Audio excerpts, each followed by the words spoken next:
Woo! Ladies and gentlemen, welcome to our big movie podcast. I'm Anson Chan. And I'm Paul Morgan. And today we are reviewing Arrival. And God Bless America. I mean, I think God Bless America should have been called Falling Down with a few jokes in it. But anyways. I got my own opinion. I got some opinions on that one. Yeah, right. So, shall we start with that one? Because I kind of want to talk about Arrival a little bit more in depth. So, God Bless America is a 2011 movie with Joel Murray and Tara Lynn Barr playing two people who get fed up with the people they don't like in society and decide to take some action in the form of killing a lot of them. It's directed and written by one of my favorite dudes, Bobcat Goldthwait. The plot very closely resembles the plot of Falling Down, which is why I made that very poor joke when we started. I didn't get it. Falling Down's a movie with Michael Douglas where he decides that the world is fucked up and a bunch of stuff goes wrong in his day, and he just kind of goes off and grabs a couple of guns and goes out into the world. But anyways, yeah, this is basically the movie Falling Down, but with a few jokes in it and some slightly more parody-ish performances. So, Anson, what worked for you in this movie? I liked the black humor. I liked how they could make the deaths very funny. In the beginning, when he's imagining that his neighbors, imagining murdering his neighbors. Oh, yeah. That scene was really funny for me. Yeah, when I he like shoots that the scene baby too. in midair. She's like, "Don't shoot me, I have a baby." And she just throws it at him, and he's like, you don't see the baby get shot, but you just see the explosion of blood on her, and her just like literally covered in just red blood going, and then he's just like smiling. I just thought that was so funny. Yeah, that was great. I liked Tom Kenny in this. He's the guy who voices SpongeBob. He was in a lot of the commercials in this movie. That was pretty entertaining. Who did he play in this movie? I'm not familiar with what he actually looks like in real life. He had a cameo in The Office. He was one of the guys standing around the cubicles, it's like, "Oh yeah, did you see such and such last night?" Oh, gotcha. Okay. And he was also like I said, in a lot of the commercials, advertising for just random things on the radio or TV. Oh, cool. Yeah. So you recognize his voice and stuff? Oh yeah. Cool. Very recognizable guy. So I enjoyed seeing him in this movie. I liked the premise it started with. Just I'm just gonna just kind of kill some people I find detestable. Yeah. When he kills the spoiler. When he kills the Sweet 16 girl, I thought that was really funny too. Oh yeah, he can't kill her right the first time. Yeah, he walks away like a badass, with the flaming shirt in the gas tank and just blows away. He's like, oh fuck, and I wish I had more of those beats. Yeah, because the beginning was so strong for me. I was laughing out loud, boisterous, just oh my god, I can't believe I just saw that. Yeah, not in even that it was just so shocking, but it was so unexpected to find the comedy bits in the grotesque violence that was really funny. Yeah. But then it really lost that right after I'd say that scene. So I feel like it tried to gain some sort of sentimentality near the middle that kind of made it lose momentum a little bit. It was the girl. It was the introduction of the girl. Because him on his own doing all these funny things, being a dopey killer for morality, could have been a really funny thing. You bring this girl along with her fucking weird obsession with just random killing. It didn't blend. I think it really detracted from it. But before we get into what I didn't like, what else did I like? This was such a good movie of its age, I think, in that it comments a lot on the society of the early 2000s. The infatuation with reality TV and just shock TV. I thought that was really poignant in its parody and its satire. What I didn't like, however, was over-the-head lecturing of exactly what I was trying to get across in all those parodies. Sure. So, but I thought the beginning, when the girl threw the bloody tampon at her on the reality show, it was so true, and it's still kind of true to even Jersey Shore era reality shows. Yeah.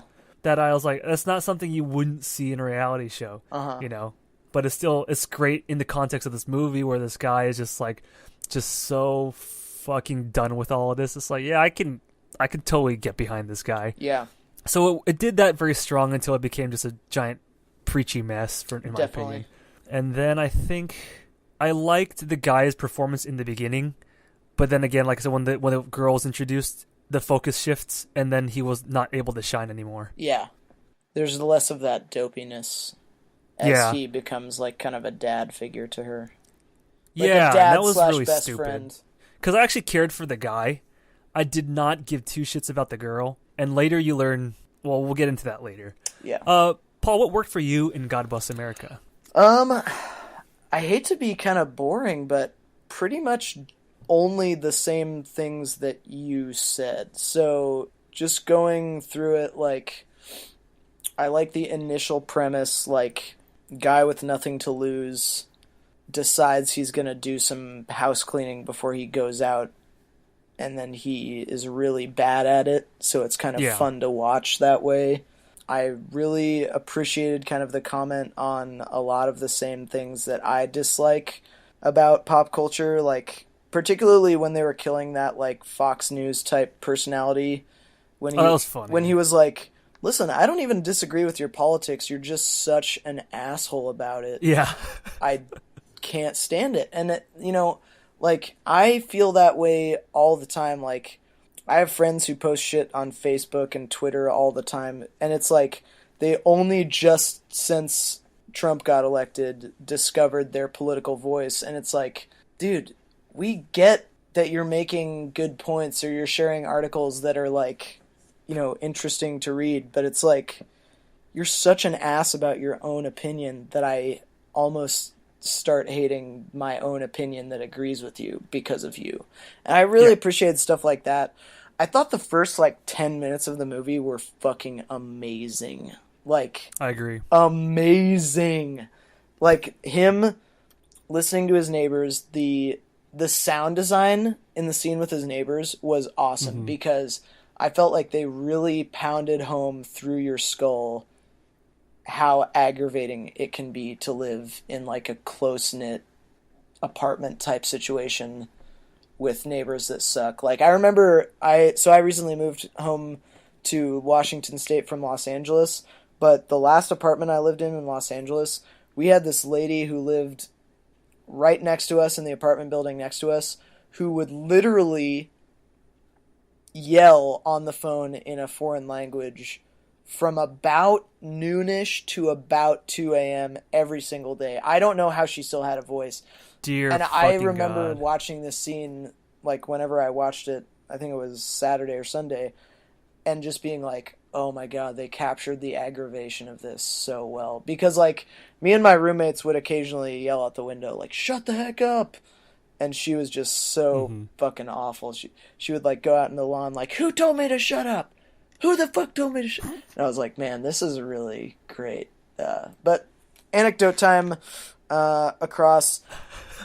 Another thing that I wanted to say that I liked was I liked the spirit of the monologues, and I liked the actual text of the monologues, but I have to qualify that by saying that when Frank started making the transition from dopey killer guy who's sick of the world to sort of father, sort of best friend to this girl, they stopped being fun to listen to because I agreed with them, and they started being preachy.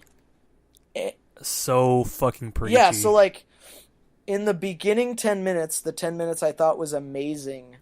He's talking about morning radio hosts, right? And he says this wonderful quote, which I'm going to say the whole thing, or I'll say a big portion of it because I think it's good. He's talking about, do you even get these jokes? You're just, offended by everything. And he goes, oh, no, I get it. And I am offended. Not because I have a problem with bitter, predictable, whiny millionaire DJs complaining about celebrities or how tough their life is while I live in an apartment with paper-thin walls next to a couple of Neanderthals who, instead of a baby, decided to give birth to some sort of nocturnal civil defense air raid siren that goes off every fucking night like it's Pearl Harbor. I'm not offended that they act like it's my responsibility to protect their rights to pick on the weak like pack animals, or that we're supposed to support their freedom of speech when they don't even give a fuck about yours or mine. I would defend their freedom of speech if I thought it was in jeopardy. I would defend their freedom of speech to tell uninspired, bigoted, blowjob, gay-bashing, racist, and rape jokes all under the guise of being edgy, but that's not the edge. That's what sells. They couldn't possibly pander any harder or be more commercially mainstream. That's an amazing little monologue there. And there's monologues like that all through the movie that you can tell Bobcat Goldthwait took a lot of effort to think about and to write and to really, because he's in comedy. A comedian's job is to look at the world and be critical of it. And so I think the text of these monologues is really amazing. But after the first 10 minutes, I felt like the performance never really made me empathize with the text of the monologue because oh no, you just wanted it to be over. Yeah, exactly. Like I have I have the IMDb quote page up here, and it has, a lot of these monologues in it, and I'm like, I love the text of these monologues, but they didn't resonate with me because after he started being this dopey, exacerbated dude, he stopped performing the monologues in a way that resonated with me. So the monologues were great, but the performance of them I didn't think was so great. So that's a few things that I liked. I like the overall movie, I would say, as a whole, but it just, there were too many parts where it fell flat for me. So in the interest of falling flat, what didn't work for you in this movie? Going back to the Preach Fest, even for you when you were reading the monologue, it just goes on, halfway through, it's like, God, I get it, I get what you're building up to. For me, it's like imagine watching The Daily Show with zero laugh track, right? Or it's not even a track, it's a live studio audience, but with zero laughter. Sure. It was just, it's like, I already don't like The Daily Show. It's not that I disagree with anything that he says. It's just, it's so fucking preachy with the, wake up, people, don't you see what's going on? It's like, get the fuck out of here. 30 minutes of just you whining. And that's the thing is that, I liked the Jon Stewart Daily Show, but I cannot stand the new one because the new one feels preachy. And I actually talked to a guy who was a really big fan when I worked at Comedy Central. I talked to this guy who's a really big fan of the guy before Jon Stewart, and he says, compared to the guy before Jon Stewart is preachy as fuck too. So it's like, man, I can't imagine how the first Daily Show must have been with Craig Kilborn when it's like, people who really seem to love comedy a lot or respecting it, We talk about that at work. It's like, yeah, Daily Show would be trash. If he didn't speak in a British accent, no one would watch it because it would just be unpalatable. Yeah. It's just so awful. But anyway, I got to confess to anyone who's listening, I have not actually seen any of the Trevor Noah Daily Shows, but I have seen some of the content they put out, and it's not my favorite. Yeah, I've seen clips as well. Yeah. But again, I was never a huge fan anyway, so totally biased against Daily Show. But that really bugged the shit out of me. The girl character I found just, oh my god, just so whiny and lectury. The two things I never want to see in a movie, a TV show, just constantly, just like, oh, shut the fuck up already, When there was it never felt satisfying when someone died by her hands or with her around, because then she would just try to make this really long-winded explanation or thing that would just completely suck the attention away. And to the movie's credit, Frank does try to shut her down on that behavior a couple of times. But it's still fucking trash, If that was the intended message of the movie, then they fucked up the delivery because it makes it not fun to watch at that point. Sure. It should have been enjoyable all the way through. I thought their weird relationship with each other was pointless. Yeah, it seemed like they were trying to do a Leon the Professional type thing. Do you want to have sex with me? Yeah, I want to be your Bonnie and Clyde. I'm going to be your dad. I'm going to be, like I said, your best friend. It's like, I don't even care about this. And I don't know why you guys really do either. The girl's infatuation with the guy is never really made clear, aside from the fact that he killed that one girl, that she didn't like. And her whole story about, my parents raped me and things. Well, it was like, this is already a really right? It was like a stupid, fucked up premise anyway. You know what I mean? And then, later you reveal that, it was a joke, it was a lie. It was like, there's really nothing that that ties me to this character. I don't give two shits about her. Yeah. It was just way too much of her, and she fucked the movie for me. The last scene really blew it for me with the spoiler, the massacre at the American Idol kind of thing. Like, that was just so preachy and long-winded, and the deaths did not feel rewarding. It was not funny. It just felt long. Yeah. God damn, this movie was an hour and 45. I just wanted this to be an hour, or maybe even an hour 20. I was going to say, yeah, it could have been an hour 20, I think. And it would have been a lot better for it. I also think there's a few scenes that they could have cut. Again, with the whole, like, what are we? What is our relationship? Like, in the hotel scenes. It was... one thing I also did want to mention that I liked was watching Frank attempt to commit suicide. Oh, yeah, that was great. That was interesting to watch.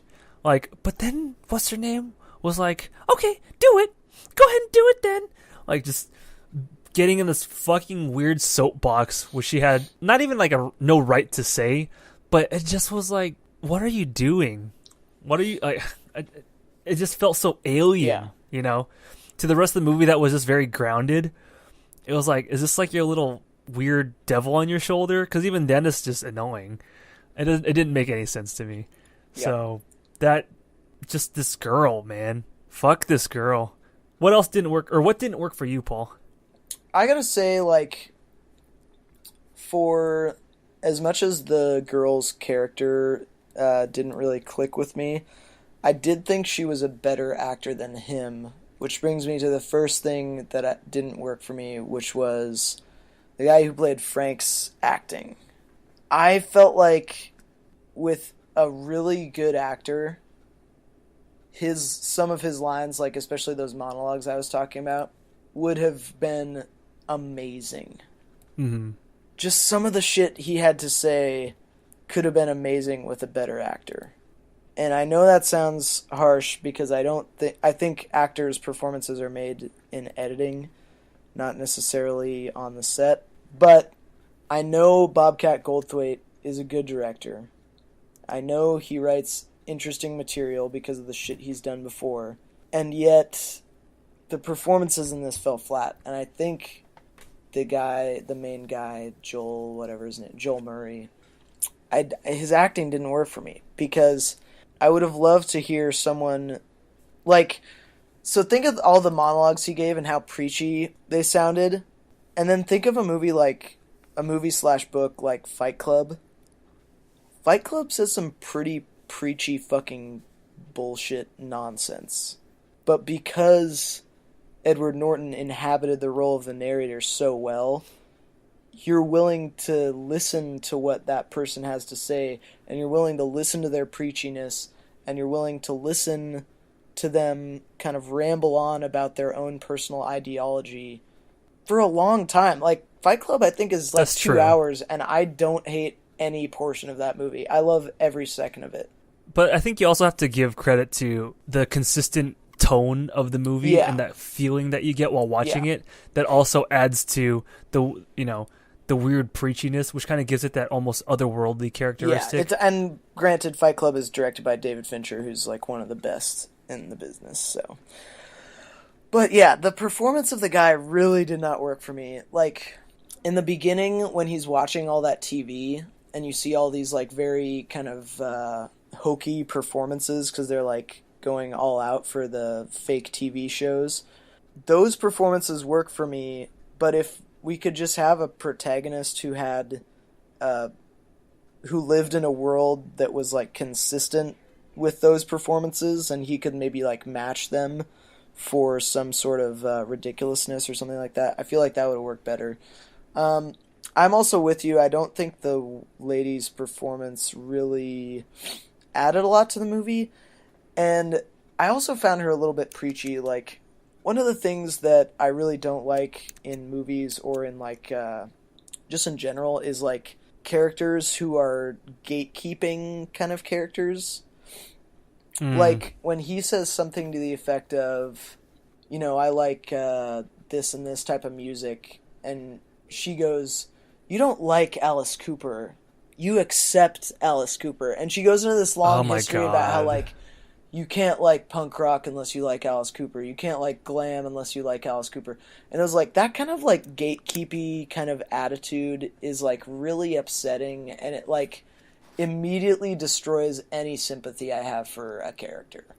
And it's like there are times in the movie where her and him seemed like an okay thing, but there are a lot of times, like when she's doing the Alice Cooper rant, where I was like, dude, if I was the guy character, I would have done away with her in this scene, you know? Which, I know that sounds harsh, but this is a movie about killing people who disagree with you, so, I mean. So, there's that, and then I think, like we mentioned already, I would probably have liked to have cut a good 20 minutes out of it. I would have, if I had to kind of make this work better for me, it would have been just about being the bumbling killer.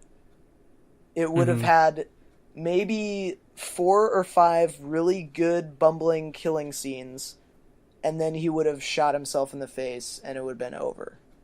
I think... Or death by cop. The death by cop thing, I think, worked, but there, to me, when a character is like so committed to an ideology like that, and maybe terrorism has oversaturated us with this, I think there's something noble or at least interesting in a narrative format in like dying by your own hand for the purpose of your ideology, because it's something that doesn't really seem to happen in real life.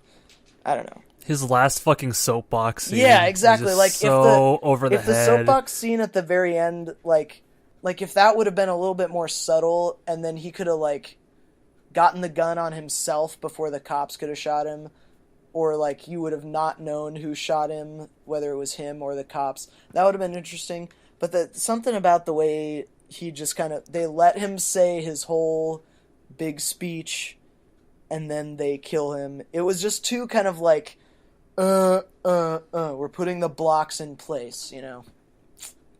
And he, like, by the end when he's just killing without discretion, just straight up murdering everybody. Yeah, that was who, like, less just fun. Was like, it's hey, like, if you have a there, reason boom. for killing people, like, I didn't...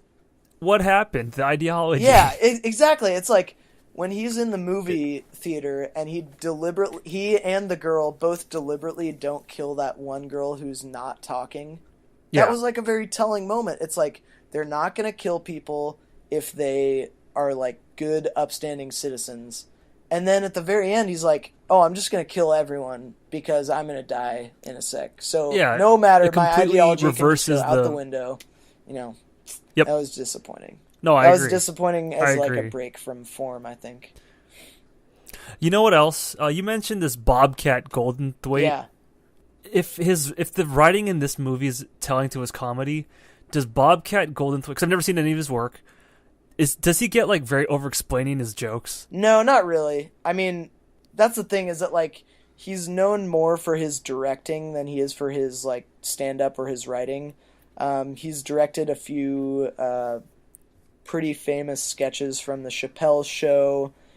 He directed a few episodes of Demetri Martin's show. He directed that movie World's Greatest Dad with Robin Williams, which is this really crazy movie about a dad trying to cover for the fact that his son accidentally killed himself, which is like a really fucking amazing movie, and it's not like overly explained or anything like that. So he's like, I feel like this was him kind of being like, yo, these are all the gripes I have, and I'm going to lay them out as like specifically as humanly possible. Then it needed some editing. Yeah, I think that's why I think we're both very correct that it could have lost about 20 minutes. Because when I was watching this movie, I was thinking that it suffers from like Dane Cook syndrome. Just over-explained, man. The joke was funny the first time. You didn't have to keep hammering on about it or keep shoving the commercial in my face or like keep going back to this one thing, you know. The joke was done. Yeah.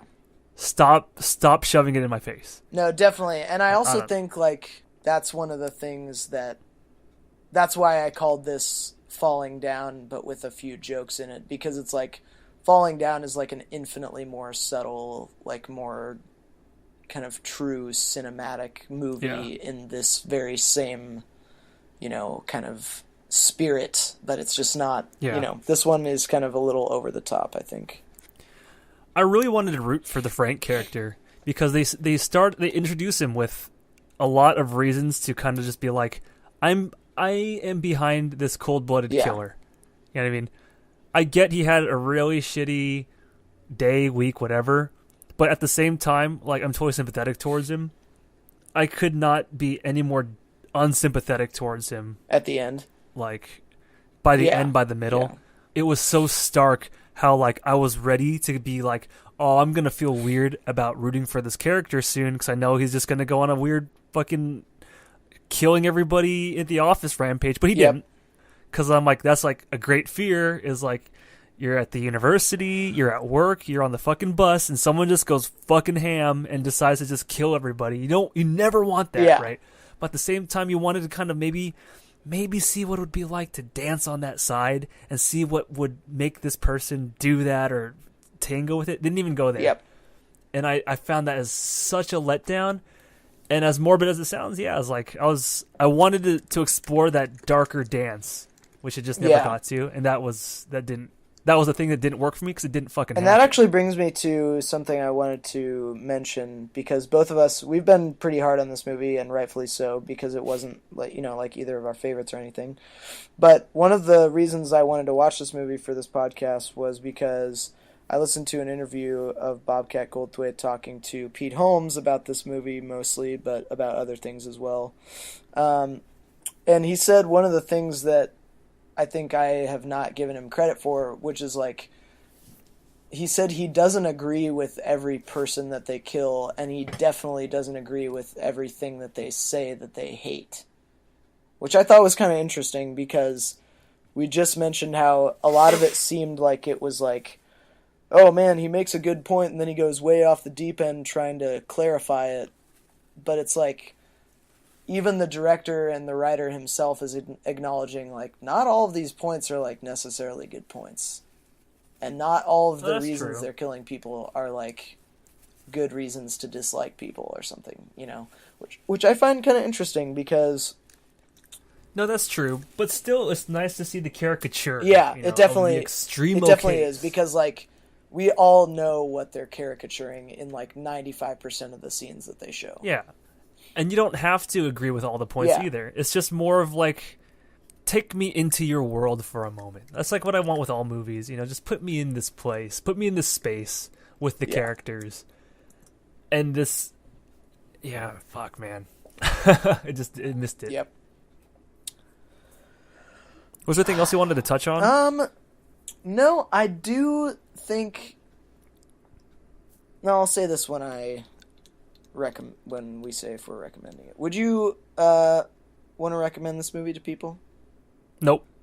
Yeah, I would say if you're interested in a movie about someone hitting their breaking point and the breaking point manifesting itself in a violent way, I would say Falling Down, starring Michael Douglas, is a better effort than this one. But I do think this is interesting as a study in movie making, because, as with most of Bobcat's movies, it was made on a very, very low budget. It was written and directed by him, production assistance type stuff from his wife. I believe his don't quote me on this, but I think his daughter, who is a costume designer, may have done the costumes. So it's kind of like him trying to, make something on a very low budget. There were a few things that you could tell were, obviously sound stages. Yes, his daughter was the key costumer. So, yeah, I think it's a good effort as far as, like, low-budget filmmaking, and, like, I always love to support people who are making things that, wouldn't necessarily fly in a regular theater, but I think Falling Down is the movie you're looking for if you want a movie like this. And we've mentioned this before, talking about possibly reviewing this movie. If you want to see someone reach the breaking point or explore the darkness of a regular person's psyche, American Psycho is a far better choice. Yeah, true that.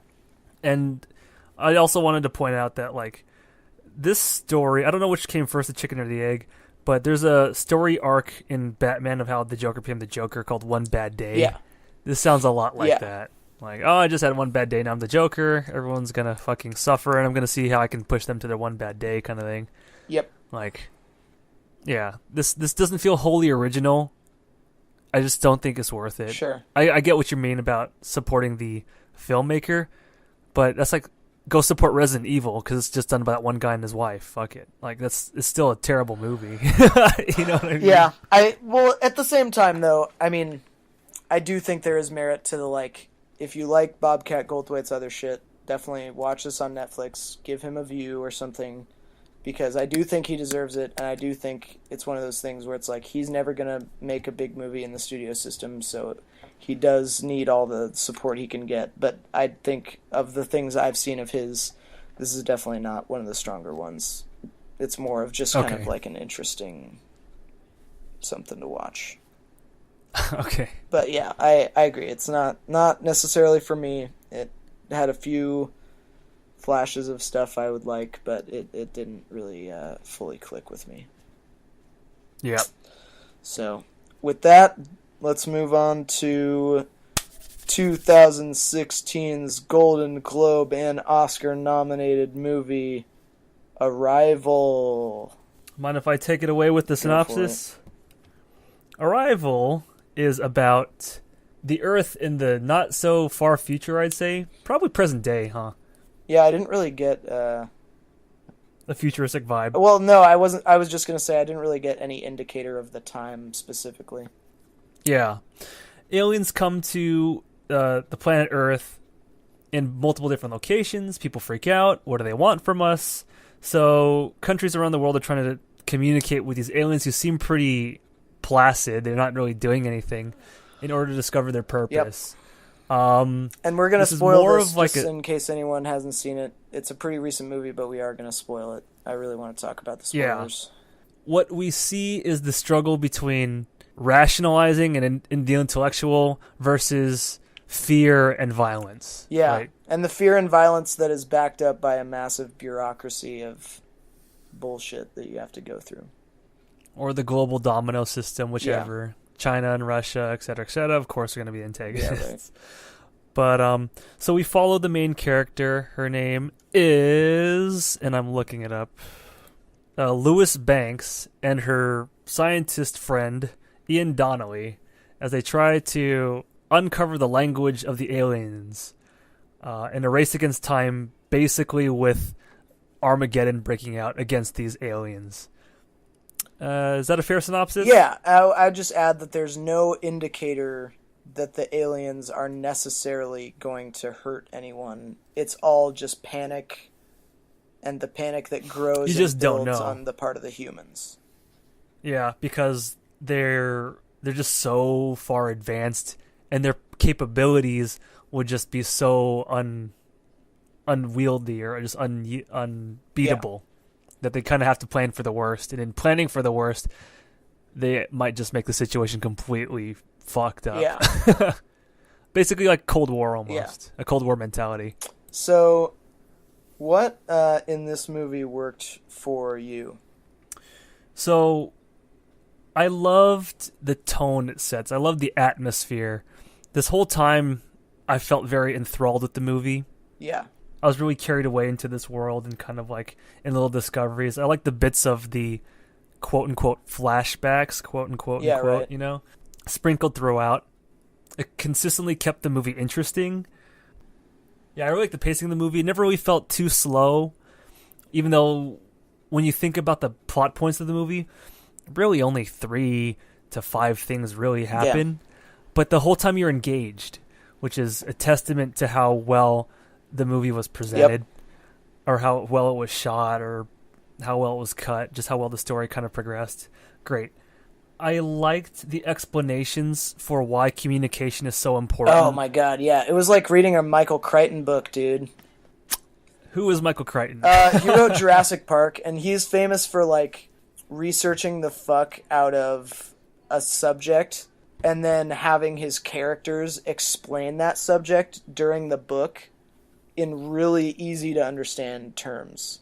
So like a good example would be the scene where she's like she writes the sentence on the whiteboard, and she explains like how they can get to this sentence with the aliens. That scene is amazing. Yeah, I like that. I really like the design of the aliens. I thought that was really cool. They're almost Cthulhu-esque kind of. Yeah, they're very Cthulhu-esque. Yeah. Yeah, their walk, the way they communicate. Okay, the way they communicate at first when they were talking in dubstep, I was like, oh, here we go.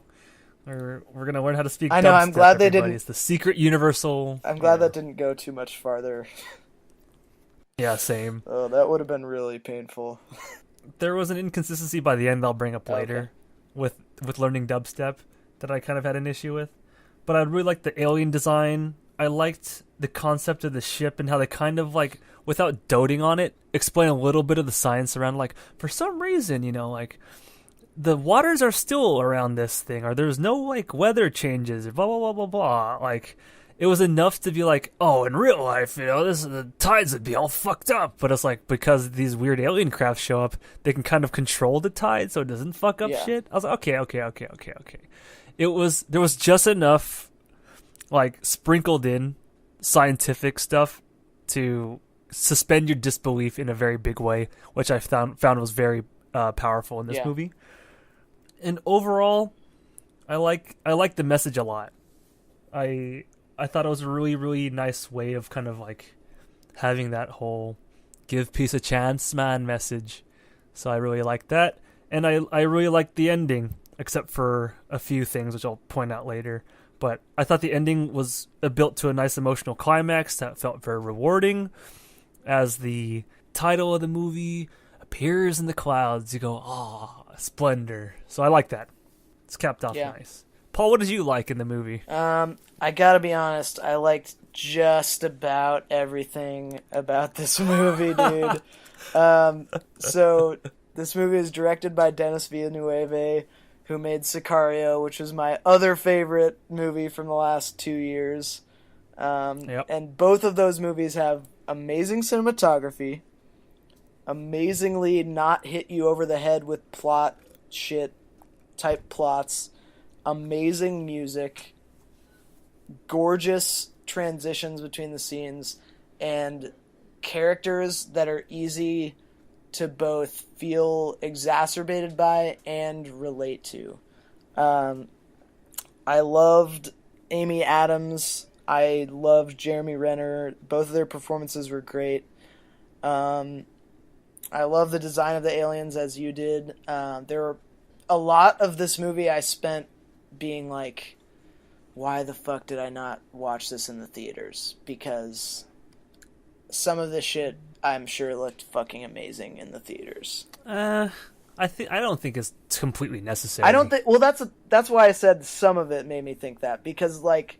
Want to name a scene? Spoiler. The first time that they all go up into the ship, and everyone's that was like cool. Turning sideways and shit, like. And the way the music was during that, I would have loved to have seen that with just like a kick-in sound system and like a massive screen in front of me, and just like really reveled in that.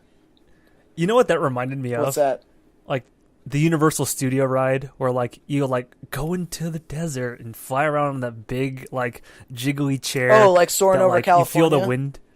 Yeah.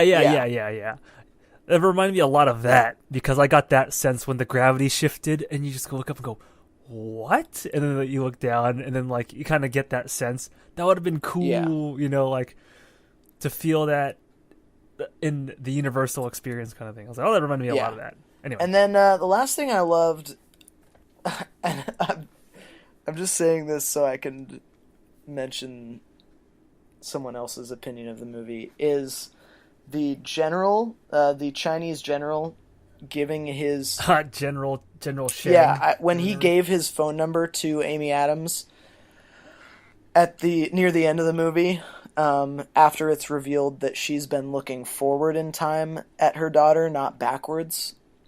My friend, who I love debating like movies and stuff with, my friend Alex, who will never probably hear this, he mentioned that he loved the movie until that point, And I loved the movie.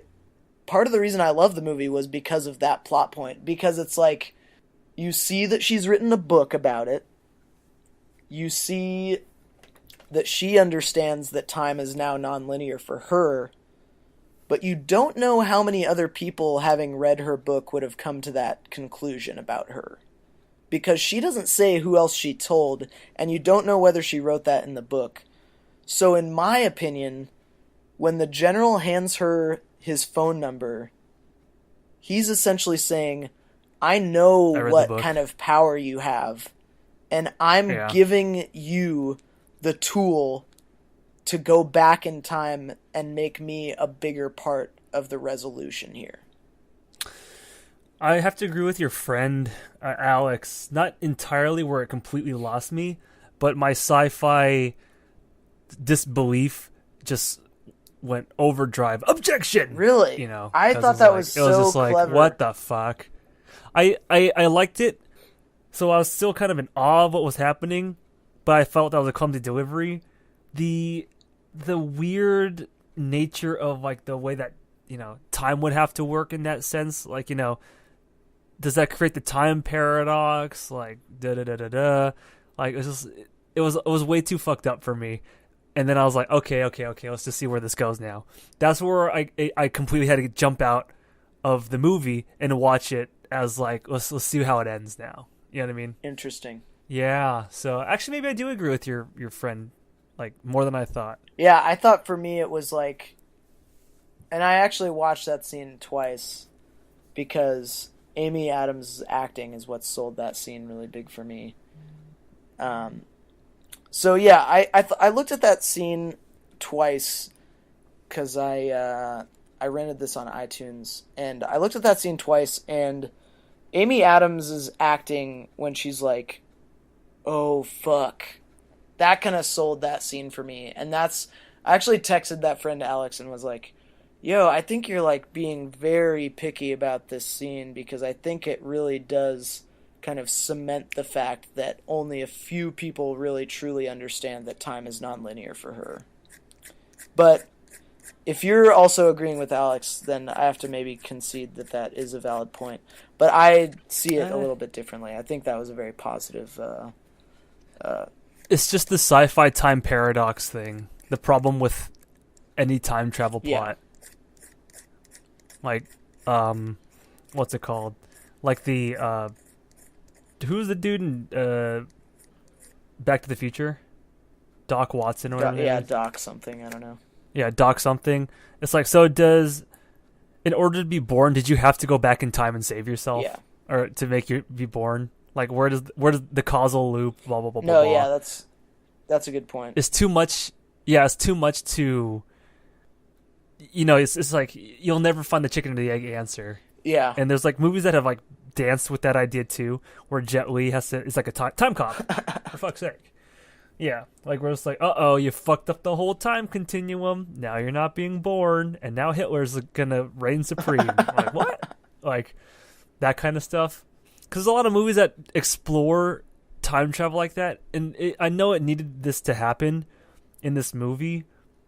But yeah, this is a little bit of a falling off point. I'd also like to say, please keep going. I have one more thing that I'd like to praise about this movie. Yeah, I mean, I pretty much just praised the whole goddamn movie. But I mean, I guess the other thing that I will say that I try to pitch in anytime a reference to this comes up, but the way the aliens looked and the way they were kind of artfully hidden from us just gave me more and more fuel for the StarCraft movie that I'm eventually going to be allowed to make before I die. They remind me a lot of Majora's Mask, the giants in the sky. Ooh, yeah. When the moon falls definitely. down. Especially after we see that it's not just the four legs, it's like that additional kind of shadowy head, you know? Yeah, that big bulbousy kind of like turnip-shaped guy. And it's like, I can just picture them like holding up the moon as it's falling down. Because they're already like towering guys, right? So that gave me a big Majora's Mask sense. Also, when they're touching down the ships initially. Yeah. And I was like, this reminds me of the way the moon hits the not Hyrule because it was in Majora's Mask, whatever town that was called. Yeah. Clock Town. There we go. Yeah. So I got a lot of Nintendo vibes from this. But the other thing that I wanted to praise this movie for was it was almost a meta commentary on movies, if I can be so bold. Okay. Where it's like, tell me about it. If you know the sure. So when Amy Adams goes like, if you know the answer of all the things that you're gonna do, would you try to change it? You know, to Jeremy Renner. Oh yeah, the kind of like okay, keep going. That's like saying, if you know how a movie ends, would you still want to watch it? Oh, interesting. In a way, because at that point, her life is like a movie that she can watch all the points at any time and pull from it. You know, so it's like you can see the movie from beginning to end, but you'll still know all the points in between and where, that's going to come up later. You know, that's going to be a clue for old Sherlock Holmes or whoever the fuck. You know, like, so I thought that was a weird, cool kind of movie commentary. Or would you read the same book again, knowing how it's going to end? So I thought that was like a little cool. It's also kind of, life philosophical, like, if you know how you're going to die, do you change anything about your life? Do you live life more fully? If you know, can you? It's all predetermined. Die, do you still have a daughter? Like that scene where she literally explains to her daughter, like, "Oh, I told your dad that you were going to die, and he divorced me." I'm like, "Oh fuck!" Oh my god. I like that scene a lot. That was amazing. But at the same time, I felt that was a little clumsy on the second time I watched it. Yeah, the first time because I was still engrossed in the movie. Yeah, I was very engrossed in it. But the second time round, I was like, man, you didn't need to say it all. Yeah. You know what I mean? You could have left out a few things rather than, like, really... What's the word I'm looking for? Do you remember that movie Crimson Peaks? Oh, gosh. Like, really Crimson's Peak, the explanation? I try to forget Crimson So I thought maybe Peak. As we all do. I try very hard to forget that. That's like the beginning of the movie was a warning to the audience. Beware of Crimson Peaks. Just don't watch this. But it was too late. Oh, gosh. Yeah. But, So having said that, is there anything that you haven't explored already that didn't work for you in this one? Yes, actually. Hit me. You like Amy Adams' performance? Yeah, I thought it was good. In the first time watching, I liked it. Second time watching, I was like, dude, she's dry paint. You could take it from any fucking scene and she'll have like the same like, what face? The same curious what face? That's all she did this whole time, right? Maybe we should try this. Yeah.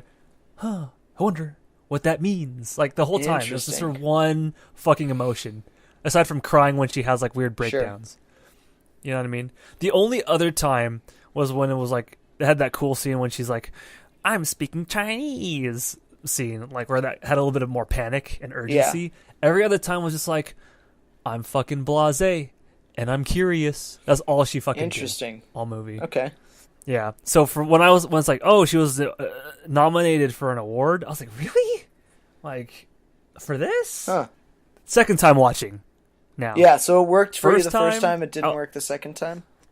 Because first time, everything had me. But second time, it was like, what the... this is pretty boring.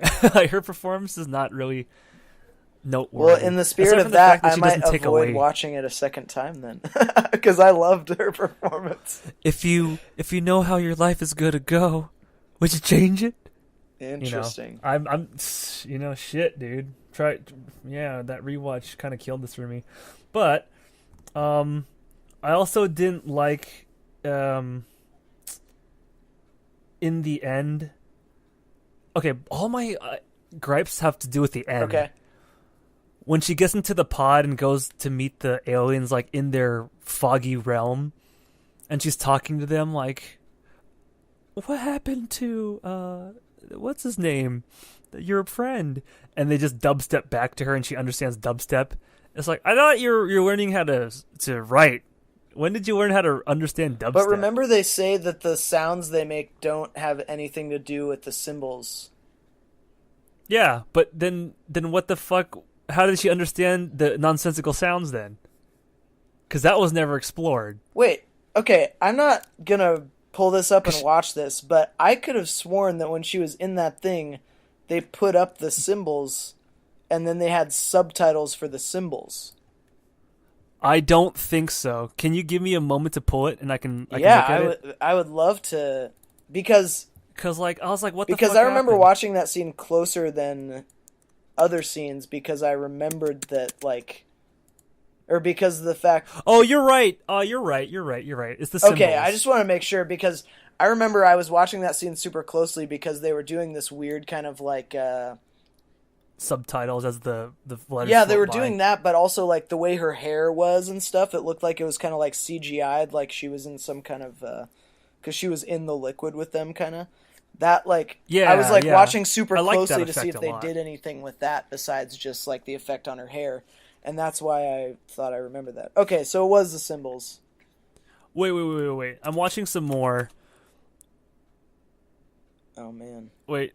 Okay, we're getting the reveal. Yeah. Sorry, I guess I wasn't watching it too closely the second time. Okay, that's good though. That's good because I would feel kind of cheated if they just copped out and made it like whoa, and then yeah, and it was like yeah. What? But how do you know?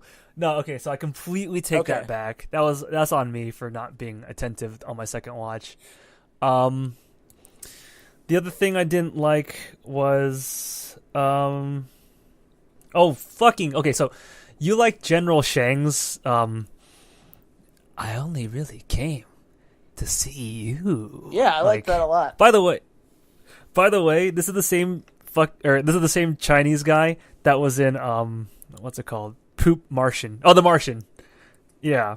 I think he was the same leader of China who decides to send the spacecraft to send old Martian man Matt Damon. Oh, no way. So I'm pretty sure they're just reusing the same Chinese guy. Well, he's going to be people are not go-to. Hollywood is not super good about being diverse in their casting, so that doesn't surprise me. That's for sure. Let me check really quick. When was The Martian? Like 2015. I'm wrong. I just thought he was. It's not him? I'm racist. What do I know? Dude, that's okay. Hey, if it makes you feel any better, this guy is Chinese and he plays a Japanese general in The Man in the High Castle. So, just another example of Hollywood's racist ass shit. I can't help it. He looks Japanese enough. God. Oh my God. Hey, tell that to Kubo, okay? Oh. They just got to make his eyes 5 times slantier and he's in. Yeah. He's shooing. Oh. Anyways. But, so anyway, I didn't like his thing. It was like that scene at the end. Nah. Like spelling it out for her. Like, here's my phone number. Okay, so can I interject and here's exactly what you said to me. So, yes. I want to just clarify in case this was not made clear last time. I don't necessarily think that he gave her the number to save the actual situation. I think that he gave her the number to insert himself into the conflict in a meaningful way where he could also share the credit for getting them out of it. Or we have a problem with the timeline paradox, or the divergent timeline paradox, where it's like, did you come from a reality where you did go to war and realize that the only way to stop it was to stop yourself by giving what's-her-name the phone number? That's possible, too. Yeah. Exactly. It's not really explored. But that scene just felt so weird. Just like, I'm just going to straight up tell you what my wife's dying words were. For me, I was like, what? Yeah. I did take issue. I understand exactly what you're saying in that perhaps he had ulterior motives. Also, my point where like maybe he needed to stop himself. But that scene did not feel organic to the rest of the movie. It stuck out like, we just need this to happen for the movie to end. Okay. I would give it that. Appreciate that. Yeah, I think that took away from the movie in a way. I thought it was cool that she was pulling from the future, seeing how she like read the book that she wrote, as I thought that was plausible. Yeah. Right? But when you inserted the Chinese guy, it was like, what? Yeah. that to me was just a question mark. Sure. Last thing that I really didn't like, but no, again, to your credit though, I understand completely what you're saying as to why that worked for you. Yeah, it's just from my want for to me, rationalize the happenings of the movie. Yeah, and for me, it just took me out of it too much because it just broke the tone of the movie. The last thing that I really didn't like, which I thought was quite comical, was when Jeremy Renner's character hugs Amy Adams, make a baby, and then yeah, oh yeah, just why did you need to say that, dude? Why did you Crimson Peak us with that? That fucking line could have been. That line was so fucking retarded. Who allowed that line to be in the movie? That was so awful. I can only hope that line was in the book that the movie is based on. To explain to you guys out there in Radioland, we discovered that the kid that Amy Adams is seeing in the future is the product of Jeremy Renner and Amy Adams' love, So when, there's this whole emotion thing building between them anyway, is kind of inferred. When they're hugging it out at the very end of the movie because they saved the day. Because she saved the fucking day. Right. Well, I guess he said don't shoot. She saved the day. Yeah, he bought her 5 seconds. Hey, that's something. But Amy Adams is dreaming of the future where they're together, and then Jeremy Renner just whispers in her ear. I think he might have fucking been fully clothed. I don't remember, but it's just so weird. And he just goes, "You want to make a baby?" Yeah. And she goes, "Yes, I do." That line was so bad. Oh my goodness. It did not. That had no place in this movie. No, with everything else, the storytelling was already there from all the other hints that were not even. They were subtle until the reveal, right? It was already wrapped up with a bow, and then you decided to wrap it again in more wrapping paper, and then it became a weird crumply thing. You know what I mean? Oh my gosh. So that last line was kind of a black stain on it. Yeah. I like how at the end while they're hugging it out, they kind of do the flash forward of her life as she's living it until the point where she's giving birth, and then the clouds part to arrival. Yeah. Very good. Just did not need that fucking line. Just that Literally, took it down the line a point added something. Nothing to the movie. Took away from it. Yeah. Oh my gosh. Was there anything else was there anything that you didn't really like that we didn't touch on? Just that line at the end I thought was so bad. You want to make a baby? I'm trying to think. No, this movie, I think this movie and Sicario and Prisoners, those three movies have cemented Denis Villeneuve as one of my favorite directors, and I'm extremely excited that he is directing the new Blade Runner movie. Because Blade Runner is going to rely on amazing music, as the first one did, amazing cinematography, as the first one did, and subtlety, which this movie, Sicario, and Prisoners showed that Denis Villeneuve can handle very well. So, for me, I wanted to bring this up because you brought up Sicario, and he's the guy who did Sicario. I did not like Sicario, and we've mentioned this before. I've battled you on to this each other. Before. Yeah, this movie suffers from the exact same problem of one-dimensional character syndrome. Right. This movie pulls it off better, in my opinion, because of the full atmosphere, and you're kind of taken away. But in Sicario, especially, and it also helped the fact that we had strong protagonists as opposed to Larry Gopnik characters who just let the plot happen to them and question why. Yashem doesn't know us an answer, blah blah. But fuck, dude, Sicario was brutal because the girl main character was just so unsympathetic, and I just need to feel bad all the time and just be in this bad situation and question why, it's, God. And this movie kind of had the same problem. If I had an hour, I couldn't explain to you how wrong you are about her character in Sicario. Oh, fuck, and I get that she's supposed to be us, someone who's uninitiated seeing this for the first time, how the reality really is. But no, it's just so annoying to watch on screen. Fully initiated and immersed in the world. to But fully she's not understand. she's not from that world. No, she is. She's in the world of tactically invading the properties of bad people, and yet, despite her extensive experience in that, as showcased in the very first scene, we are still meant to realize that even despite all that experience, she doesn't understand how powerless she is against the vast bureaucracy that is the United States' spy agencies. That is the purpose of her character's inaction. It's the fact that even though she has every, clearance that these CIA guys have, even though she has every skill that they have, even though she's a high-level operative in the FBI, she still is powerless to fight this constantly moving war machine that is constantly moving beneath the feet of every American as they just let it happen because they simply don't know. No, I get that. I get that. I'm such a defender of that movie. To watch. She's so whiny. If I were to watch that movie again, I could give you a better read or a better explanation of how I feel, I guess, towards that character. But my problems with her. Also like her black sidekick in that movie, just like, I need to say this for the point of the plot. I felt there were instances of that in this too, but she more fully encompassed both of those characters to the point where it helped, because she had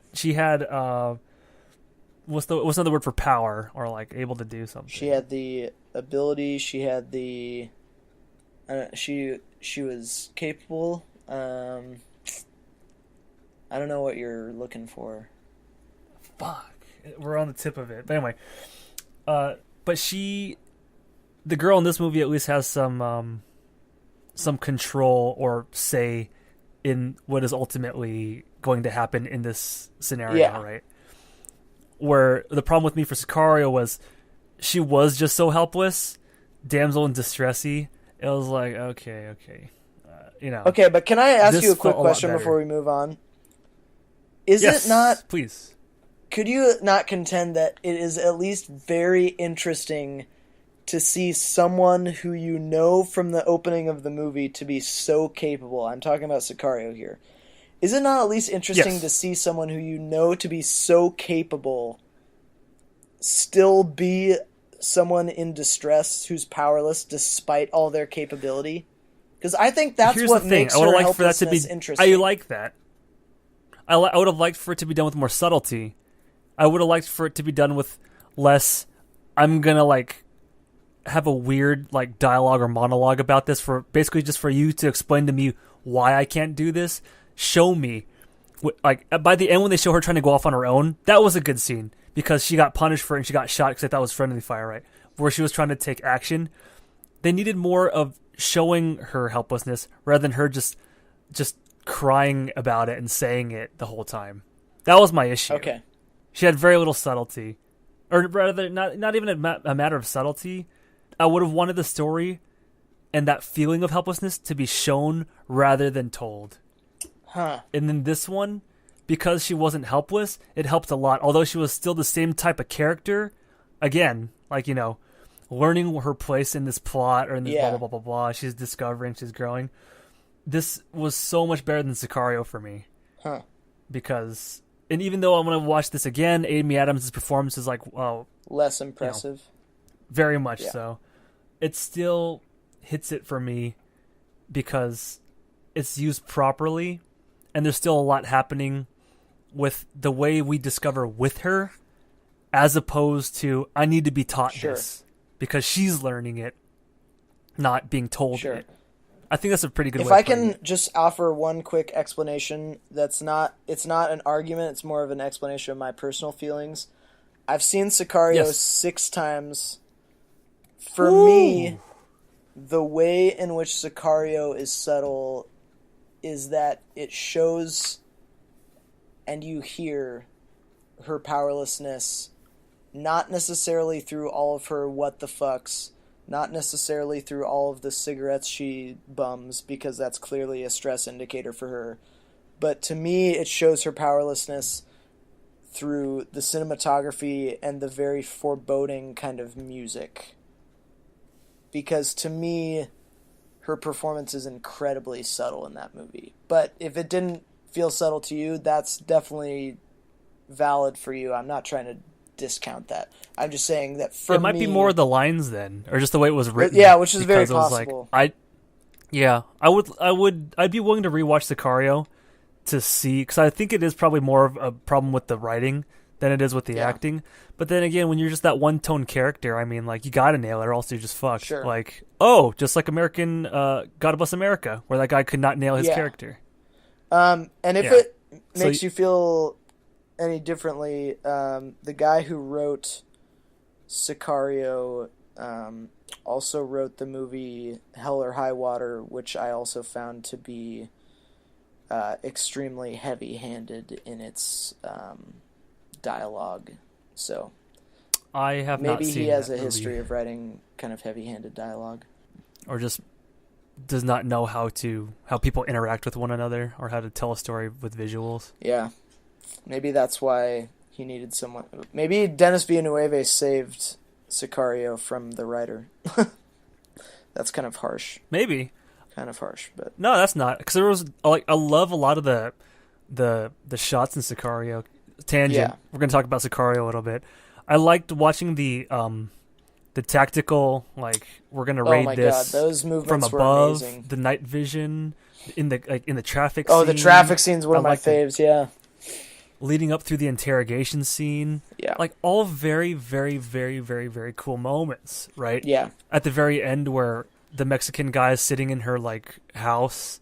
Like, that tense feeling that you get just watching those two play together is cool. But that was less to do with, like, the dialogue. No, it has to do with how they framed those scenes, entirely. So, as putting the movie together was fucking fine. I enjoyed that, right? For sure. And the reveal when, like, the Mexican bodies are pouring out of the walls in the house. What a cool shot, right?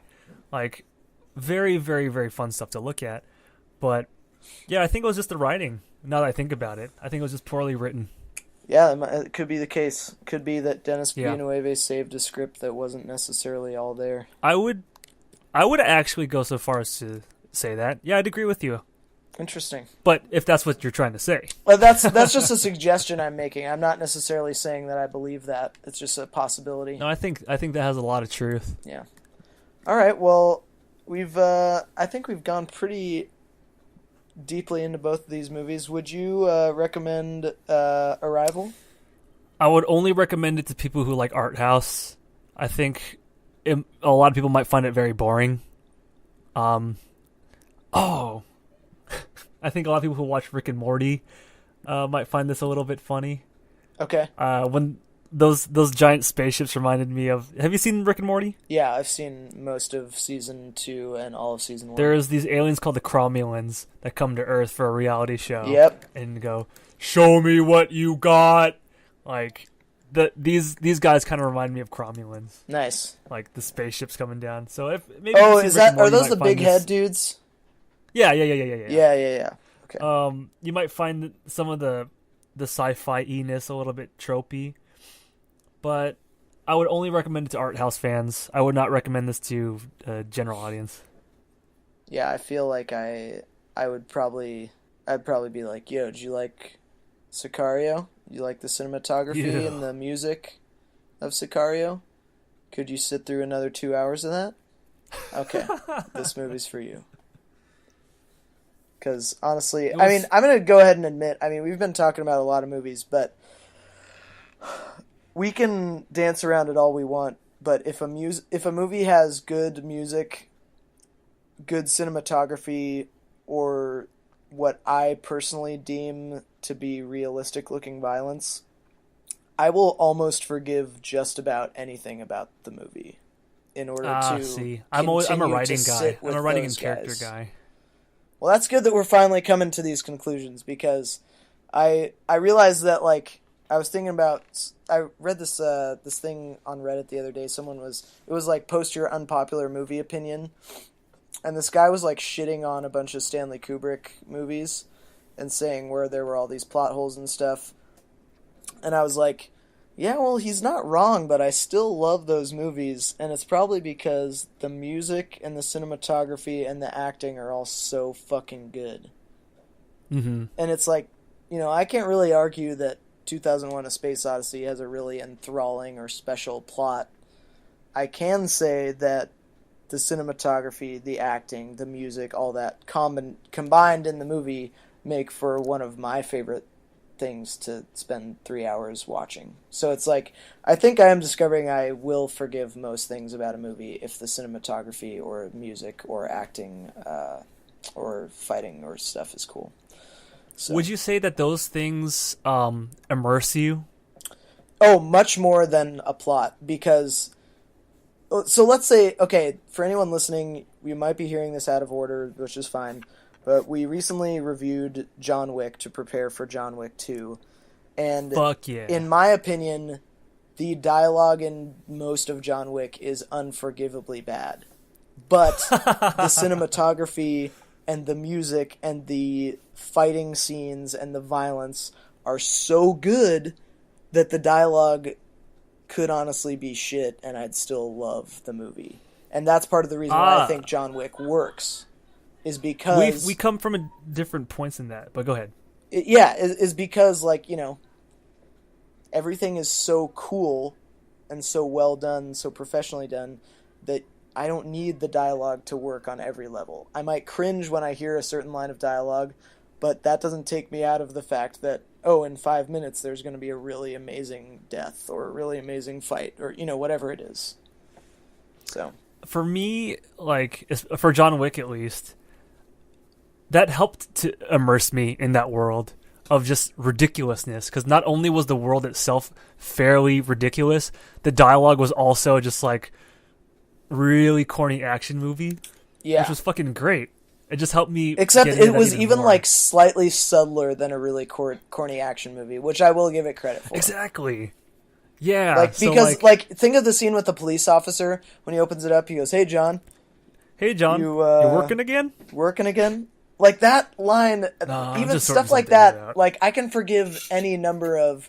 He is the fucking boogeyman. I can forgive every line like that.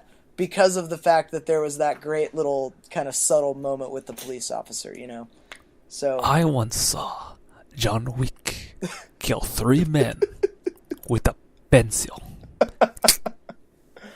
Dude, so and in John good. Wick 2, we're gonna get to see that. Apparently, there's a pencil fight scene. So. Oh, fucking spoilers, bro. Oh no, Keanu Reeves has been talking about this on social media and in his AMAs.